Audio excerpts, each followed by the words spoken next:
City cable. నేటి ముఖ్యాంశాలు. Yalala ZPHS పాఠశాలలో విద్యార్థులకు ఈవీఎంలపై అవగాహన. మార్కండేయ కాలనీ అభివృద్ధి కోసం కృషి. ఆర్బీఓఎల్ సీఈఓ బుయ్యన్ శ్రీనివాస్ రెడ్డి. రేషన్ డీలర్ల సమస్యను రాష్ట్ర ప్రభుత్వం వెంటనే పరిష్కరించాలి. యాలాల మండల రేషన్ డీలర్ల సంఘం మాజీ అధ్యక్షులు పరసాపురం చంద్రప్ప. చెట్టు కొమ్మ విరిగిపడి చికిత్స పొందుతున్న సుశాంత్ను పరామర్శించి ఆర్థిక సహాయం అందించిన ఎమ్మెల్యే బుయ్యని మనోహర్ రెడ్డి. విద్యార్థులకు మెనూ ప్రకారం నాణ్యమైన ఆహారం అందించాలి. Sub collector Umashankar Prasad. City cable వార్తలకు స్వాగతం. వార్తలు చదువుతున్నది మఠం నిరంజన్. యాలాల జెడ్పీహెచ్ఎస్ పాఠశాలలో విద్యార్థులకు ఈవీఎంపై అవగాహన కల్పించారు. శుక్రవారం యాలాల మండల కేంద్రంలోని ప్రభుత్వ జిల్లా పరిషత్ హైస్కూల్లో పాఠశాల హెడ్ బాయ్, హెడ్ గర్ల్ ఎన్నికకు ఈవీఎంలను వినియోగించారు. ఓటు హక్కు వినియోగం ప్రాధాన్యతపై విద్యార్థులకు అవగాహన కల్పించారు. ఈవీఎం అనగా ఎలక్ట్రానిక్ ఓటింగ్ మిషన్ అని, బ్యాలెట్ పేపర్ కు బదులుగా ఓటర్లకు వారు ఎన్నుకోవాలి అనుకుంటున్న అభ్యర్థి పేరుకు ఎదురుగా ఉన్న బటన్ను నొక్కి ఓటు హక్కు వినియోగించుకోవాలని విద్యార్థులకు సూచించారు. ఈవీఎంలపై ఎలాంటి అపోహలు ఉండరాదని, స్వేచ్ఛగా ఓటింగ్ ను వినియోగించుకోవాలని ప్రధానోపాధ్యాయులు విద్యార్థులకు అవగాహన కల్పించారు. ఈవీఎంల వల్ల నిమిషాల్లో ఓట్ల లెక్కింపు కూడా పూర్తి అవుతుందని, ఇది చాలా సులభమైన పద్ధతి అని విద్యార్థులకు తెలిపారు. విద్యుత్తు లేకుండా బ్యాటరీతోనే ఈవీఎంలు పనిచేస్తాయని విద్యార్థులకు ఉపాధ్యాయులు అవగాహన కల్పించారు. అదేవిధంగా ప్రజాస్వామ్యంలో ఓటు హక్కు చాలా గొప్పదని విద్యార్థులకు ఉపాధ్యాయులు అవగాహన కల్పించారు. ఈ సందర్భంగా ఉపాధ్యాయులు సిద్ధరామేశ్వర్ మాట్లాడుతూ, ఎన్నికల అధికారిగా వెంకటేష్ ప్రసాద్ ఆధ్వర్యంలో ఎన్నికలను నిర్వహించామని, సాధారణ ఎన్నికల్లో ప్రజాప్రతినిధులకు ఈవీఎంల ద్వారా ఏ విధంగా ఓటు హక్కును వినియోగించుకుంటారో అదే పద్ధతిన ఇక్కడ కూడా విద్యార్థులు ఓటు హక్కు వినియోగించుకుంటున్నారని తెలిపారు. విద్యార్థులతో పాటు ఉపాధ్యాయులు కూడా ఓటు హక్కును వినియోగించుకున్నారు. 430 విద్యార్థులు ఓటు హక్కు వినియోగించుకోగా పోటీ చేసిన విద్యార్థులను హెడ్ బాయ్, హెడ్ గర్ల్ గా ప్రకటించనున్నారని తెలిపారు. ఎన్నికైన వారు పాఠశాలలో జరిగే అన్ని విభాగాలలో ముందుండి అందరికీ సహాయ సహకారాలు అందించనున్నారని సిద్ధరామేశ్వర్ తెలిపారు. ఈ కార్యక్రమంలో పాఠశాల విద్యార్థులు, ఉపాధ్యాయులు రవీందర్ రెడ్డి, వ్యాయామ ఉపాధ్యాయులు రాజు తదితరులు పాల్గొన్నారు.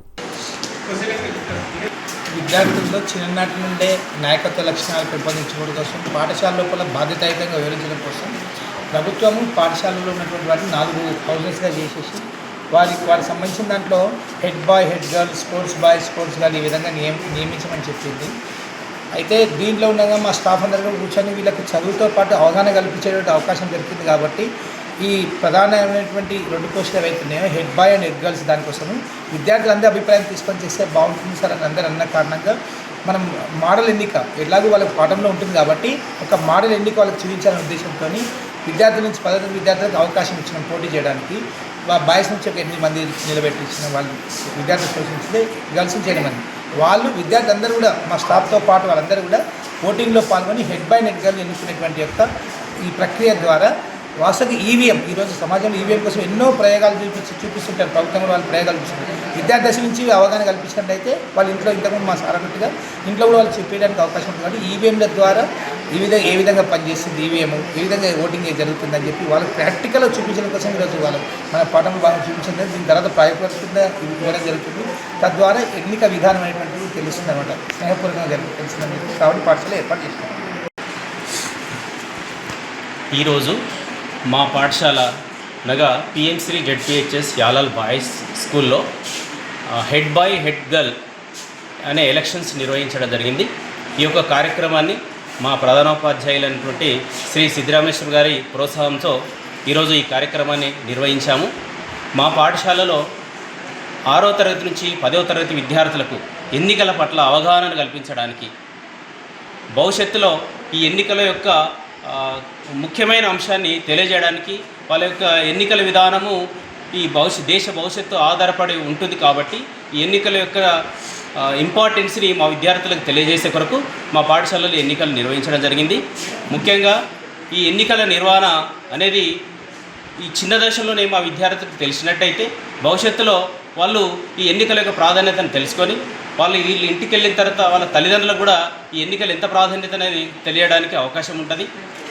ఆ యొక్క ప్రక్రియను ఈ చిన్న వయసులోనే తెలుసుకుంటే, ముఖ్యంగా మన దేశంలో చూసుకున్నట్టయితే ఎన్నికల పట్ల చాలామందికి అవగాహన ఉండడం లేదు. చాలామంది నిర్లక్ష్యంతో ఓటు వేయడం లేదు. కాబట్టి బాల్య దశలోనే మా విద్యార్థులు కనుక ఈ ఓటు యొక్క ప్రాధాన్యతను లేదా విలువను తెలియజేసినట్టయితే ఫ్యూచర్లో ఈ ఓటు యొక్క విలువలు తెలుసుకొని భవిష్యత్తులో ప్రజాస్వామ్యము విజయవంతంగా నడవడానికి ఈ ఎన్నికల ప్రక్రియ ఏ విధంగా తోడ్పడుతుందనే విషయాన్ని మా విద్యార్థులకు మా ప్రధానోపాధ్యాయుల ప్రోత్సాహంతో నిర్వహించడం జరిగింది. ధన్యవాదాలు.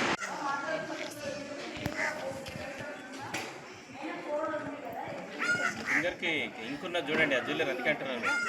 ఇంకున్న వాళ్ళకి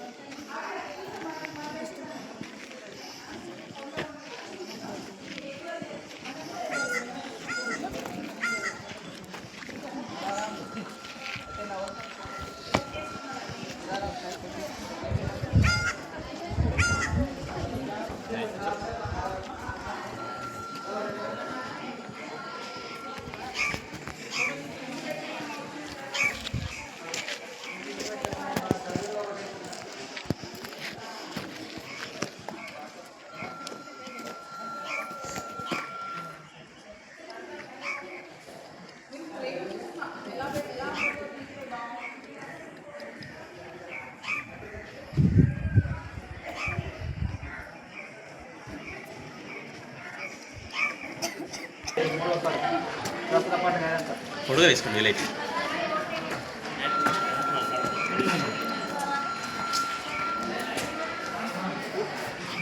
మరి శుక్రవారం కదా, రేపు శనివారం స్కూల్ బంద్.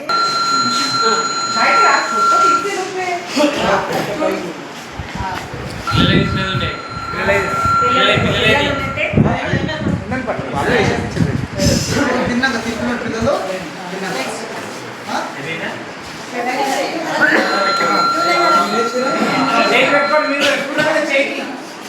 పెట్టుకోండి.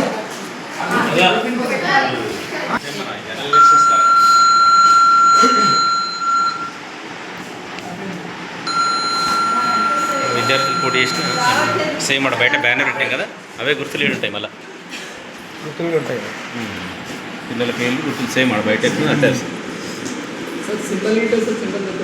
అవును. ఇవి ఇలా ఓటేషన్కి ఇది వస్తుంది అనమాట. రాజకీయ పార్టీలకు అతీతంగా మేము గుర్తులు ఇచ్చినాం. మళ్ళీ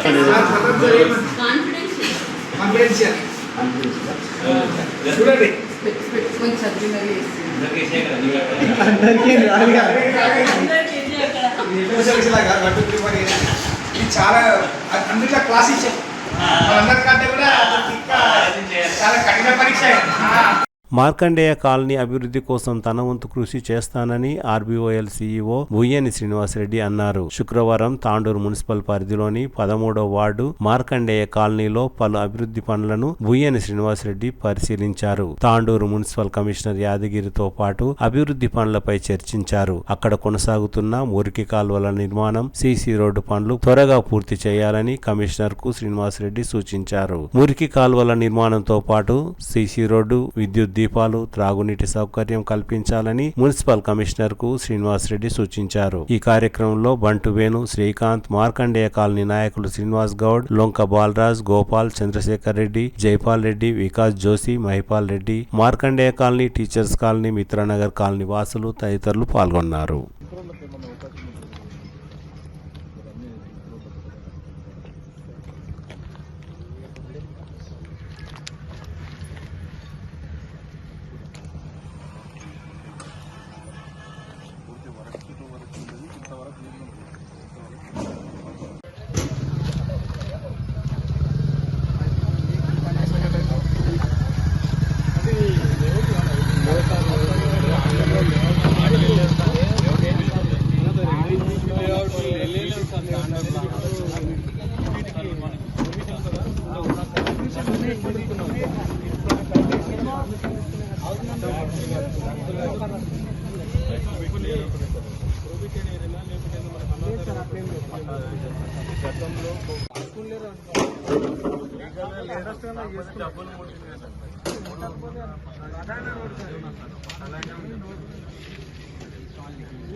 మాట్లాడితే వాళ్ళు ఏమంటారంటే మాకు డ్రైనేజ్ వద్దు, మాకు రోడ్ మేము ఎట్లా మాట్లాడతాం.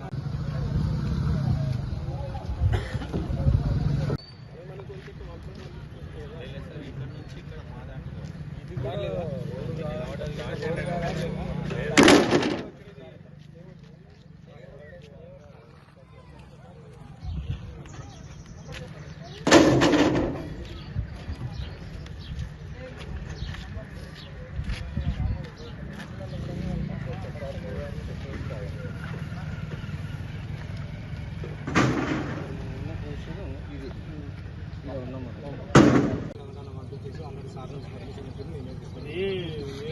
ఒక్క వ్యక్తి కోసం కాదు కదా, ఇక్కడ వందల ఇల్లు ఉన్నాయి కదా, అవుతుంది కదా. ఆ రోజుల్లో వాళ్ళు అక్కడ డబ్బులు తీసుకోకపోతే రేషన్ డీలర్ల సమస్యలను రాష్ట్ర ప్రభుత్వం వెంటనే పరిష్కరించాలని యాలల మండల రేషన్ డీలర్ల సంఘం మాజీ అధ్యక్షులు పర్సాపురం చంద్రప్ప కోరారు. శుక్రవారం చంద్రప్ప విలేకరులతో మాట్లాడుతూ గత 3 నెలలుగా రావాల్సిన రేషన్ కమిషన్ రాలేకపోయిందని, రేషన్ డీలర్లకు ఇవ్వవలసిన విద్యుత్ బిల్లు, కిరాయిలు రాక తీవ్ర ఇబ్బందులు ఎదుర్కొంటున్నామని చంద్రప్ప ఆవేదన వ్యక్తం చేశారు. ఇదే విషయంలో ఇటీవల యాలల ఎంఆర్ఓకు తమ సమస్యలను పరిష్కరించాలని కోరుతూ వినతి పత్రాన్ని కూడా అందజేశామని గుర్తు చేశారు. అదేవిధంగా రేషన్ డీలర్ల రాష్ట్ర సంఘం పిలుపు మేరకు త్వరలో రేషన్ షాపులను మూసివేస్తామని అన్నారు. రాష్ట్ర ప్రభుత్వం వెంటనే తమ సమస్యలను పరిష్కరించాలని ప్రభుత్వాన్ని విజ్ఞప్తి చేశారు. కేంద్ర ప్రభుత్వం ద్వారా వచ్చే కమిషన్ రావడం జరిగిందని, కానీ రాష్ట్ర ప్రభుత్వం ద్వారా రావాల్సిన ఎలాంటి బకాయిలు రాలేకపోయాయని చంద్రప్ప ఆవేదన వ్యక్తం చేశారు. అందుకే త్వరలో నిరసన కార్యక్రమాలను చేపడతామని చంద్రప్ప రాష్ట్ర ప్రభుత్వాన్ని హెచ్చరించారు. తెలంగాణ రాష్ట్ర వ్యాప్తంగా ఉన్న రేషన్ డీలర్లకు రావాల్సిన కమిషన్ బకాయిలు కేంద్ర ప్రభుత్వం వాటా 50% విడుదల చేయడం జరిగింది. కానీ మిగతా రాష్ట్ర ప్రభుత్వం వాటా ఇప్పటి వరకు రేషన్ డీలర్లకు రావడం లేదు. రాష్ట్ర వ్యాప్తంగా ఉన్న 17,700 మంది డీలర్లకు రాష్ట్ర ప్రభుత్వం వాటా దయచేసి వెంటనే విడుదల చేసి మాకు ఉపాధి కల్పించగలరని కోరుతున్నాము. మరియు ఒకవేళ రాష్ట్ర ప్రభుత్వం వాటా కమిషన్ వెంటనే విడుదల చేయకపోతే అక్టోబర్ 1 నుంచి రాష్ట్ర వ్యాప్తంగా రేషన్ డీలర్లు సమ్మెకు దిగడం జరుగుతుందని ప్రభుత్వానికి తెలియజేయడం జరుగుతున్నది. దయచేసి వెంటనే రాష్ట్ర ప్రభుత్వం వాటా విడుదల చేసి డీలర్లను, రేషన్ డీలర్లను ఆదుకోవాలని రాష్ట్ర ప్రభుత్వానికి కోరుచున్నాను. మీ సమ్మె వల్ల సామాన్య ప్రజలు ఇబ్బందులు పడాల్సి వస్తుంది కదా. కానీ మాకు ప్రభుత్వము కాంగ్రెస్ మేనిఫెస్టోలో రేషన్ డీలర్ గౌరవవేతనం ఇస్తామని మేనిఫెస్టోలో పెట్టినది, అది కూడా అమలు చేయడం లేదు. రాష్ట్రంలో రేషన్ డీలర్లు తమ ప్రభుత్వాలను పోషించగలిగిన పరిస్థితులు ఉన్నారు. అయినా ప్రభుత్వం మీద ఉన్న గౌరవంతో రేషన్ షాపులు రన్నింగ్ చేస్తున్నాం. కానీ మేము చేసిన కష్టానికి కూడా ప్రభుత్వంకి రావాల్సిన కమిషన్ రాష్ట్ర ప్రభుత్వ వాటా ఇవ్వడం లేదు. ఈ వాటాని వెంటనే విడుదల చేయాలని కోరుతున్నాం. మీరు చేసే సమ్మె రాని రేషన్ షాపులు బంద్ చేయడం వల్ల సామాన్యులకు ఇబ్బంది అయ్యే అవకాశం అయితే ఉంటుంది. చాలామంది రేషన్ బియ్యం మీద ఆధారపడి బతుకుతున్నారు. అదే మేము రాష్ట్ర ప్రజల వాళ్ళకు బీద ప్రజలు ఉంటారని గౌరవంతో ప్రజల్ని, రాష్ట్ర ప్రజలు గౌరవించే ప్రభుత్వం మాకు విడుదల చేయకున్నా కూడా రాష్ట్ర ప్రజల మీద గౌరవంతో మేము రేషన్ షాపులు నడిపిస్తున్నాము. కానీ మేము కూడా బ్రతకడానికి రావాల్సిన కమిషన్ మాకు ఇవ్వాలి కదా. ఇంకోటి, రేషన్ షాపులు రాష్ట్ర వ్యాప్తంగా దుకాణాల ఛార్జీలు ఇవ్వడం లేదు. దుకాణ ఛార్జీలు కూడా మేమే కట్టుకుంటున్నాం. ఈ పాస్ మిషన్లు ఇచ్చారు. ఈ పాస్ మిషన్లకు కరెంటు బిల్లు కావాలి. కరెంటు బిల్లు కూడా రాష్ట్ర ప్రభుత్వం చెల్లించడం లేదు. ఆ కరెంటు బిల్లు కూడా రాష్ట్ర ప్రభుత్వానికి మేమే చెల్లించుకుంటున్నాం. మా చేయి కింద ఒక పని మనిషిని పెట్టుకుంటున్నాం. ఆ పని మనిషి జీతం కూడా మా చేయి నుంచి మేము ఇవ్వడం జరిగింది. ఇన్ని మా పై వేసుకొని రాష్ట్ర ప్రజల మీద మా గౌరవం ఉన్నందుకే, ప్రజలకు మంచి జరగని ఉద్దేశంతో, ప్రభుత్వం మీద గౌరవంతో మేము రేషన్ షాపులు రన్నింగ్ చేసి నడిపిస్తున్నాము. అయినా మేము చేసిన కష్టం మాకు ఇవ్వకపోవడం ఎంతవరకు సమంజసం, ఎంతవరకు న్యాయము? బషీరాబాద్ జెడ్పీహెచ్ఎస్ లో జరుగుతున్న ఆటల పోటీల్లో గురువారం పాల్గొన్న విద్యార్థి సుశాంత్ పై ఓ రావి చెట్టు కొమ్మ విరిగి తలపై పడడంతో తీవ్ర గాయాలైన విషయం తెలిసిందే. శుక్రవారం ఎమ్మెల్యే బుయ్యని మనోహర్ రెడ్డి హైదరాబాద్ లోని ఆలివ్ ఆసుపత్రిలో చికిత్స పొందుతున్న సుశాంత్ ను పరామర్శించారు. వైద్య ఖర్చుల కోసం 20,000 ఆర్థిక సహాయాన్ని అందించి తల్లిదండ్రులకు ధైర్యం నింపారు. సుశాంత్ కు మెరుగైన వైద్యం అందించాలని ఆలివ్ హాస్పిటల్ వైద్యులకు ఎమ్మెల్యే సూచించారు. మెనూ ప్రకారం నాణ్యమైన ఆహారాన్ని అందించాలని తాండూర్ సబ్ కలెక్టర్ ఉమాశంకర్ ప్రసాద్ సూచించారు. శుక్రవారం కోడంగల్ మహాత్మా జ్యోతిరావు పూలే బాల్కన్ complete welfare research institute MGPT BCWEIR పాఠశాలను సందర్శించారు. ఈ సందర్భంగా సబ్ కలెక్టర్ ఉమాశంకర్ ప్రసాద్ విద్యార్థులు మరియు ఉపాధ్యాయుల హాజరు రిజిస్టర్లను పరిశీలించారు. ప్రభుత్వం నిర్ణయించిన మెనూ ప్రకారం నాణ్యమైన ఆహారాన్ని అందిస్తున్నారా లేదా అని విద్యార్థులను సిబ్బందిని అడిగి తెలుసుకున్నారు. 6వ తరగతి విద్యార్థులతో గణితం సబ్జెక్టుపై కొన్ని ప్రశ్నలను అడిగి తెలుసుకున్నారు. ఈ సందర్భంగా సబ్ కలెక్టర్ మాట్లాడుతూ విద్యార్థులకు మంచి బోధనతో పాటు మెనూ ప్రకారం ఆహారాన్ని అందించాలని సిబ్బందికి సూచించారు. తిరిగి వచ్చే బులెటిన్లో తాజా వార్తలతో మళ్ళీ కలుద్దాం. అంతవరకు సెలవు, నమస్కారం. మరిన్ని వార్తల కోసం ఛానల్ సబ్స్క్రైబ్ చేయండి, షేర్ చేయండి, లైక్ చేయండి, కామెంట్ చేయండి. CT Cable